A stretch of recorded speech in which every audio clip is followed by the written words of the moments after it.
Group পর্বে দারুণ performance দেখিয়ে শীর্ষ দল হিসেবে নকআউট পর্বে জায়গা করে নিয়েছে ব্রাজিল। ৩ ম্যাচ শেষে গ্রুপ সেরা হয়ে ওঠা সেলেসাওরা আগামী ২৯ জুন বাংলাদেশ সময় রাত ১১টায় খেলবে নিজেদের প্রথম নকআউট ম্যাচ।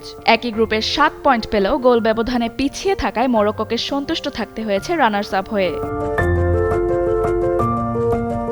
গ্রুপ চ্যাম্পিয়ন হবার সুবাদে নকআউটের শুরুতেই অন্য গ্রুপের শীর্ষ দলগুলোকে এড়িয়ে যাওয়ার সুবিধা পাচ্ছে ব্রাজিল। টুর্নামেন্টের সূচি অনুযায়ী গ্রুপ সি চ্যাম্পিয়ন হিসেবে তারা মুখোমুখি হবে গ্রুপ এফ এর রানার্স আপ দলের। বর্তমানে সেই অবস্থানে রয়েছে জাপান। তবে এখনও গ্রুপ এফ এর সব দলের একটি করে ম্যাচ বাকি থাকায় হিসাব পুরোপুরি চূড়ান্ত হয়নি। নেদারল্যান্ডস, জাপান ও সুইডেন। ক্লেমনের কিউআর কোড স্ক্যান করো আর ঘুরে দেখো বাংলাদেশের ঐতিহ্য। ক্লেমন, ক্লিয়ারলি বাংলাদেশি। এই ৩ দলের যে কোনো একটি শেষ পর্যন্ত রানার্স আপ হতে পারে। তবে বড় কোনো অঘটন না ঘটলে জাপানকে ব্রাজিলের সম্ভাব্য প্রতিপক্ষ হিসেবে ধরা হচ্ছে।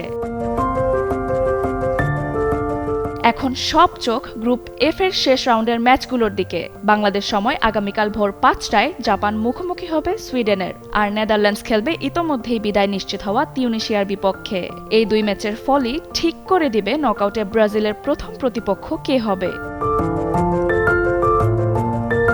এদিকে সমর্থকদের মধ্যে চলছে চুলচেরা বিশ্লেষণ। অনেকের মতেই খুব সম্ভবত নকআউটে দেখা যাবে ব্রাজিল জাপান লড়াই। কে হবে ব্রাজিলের প্রতিপক্ষ?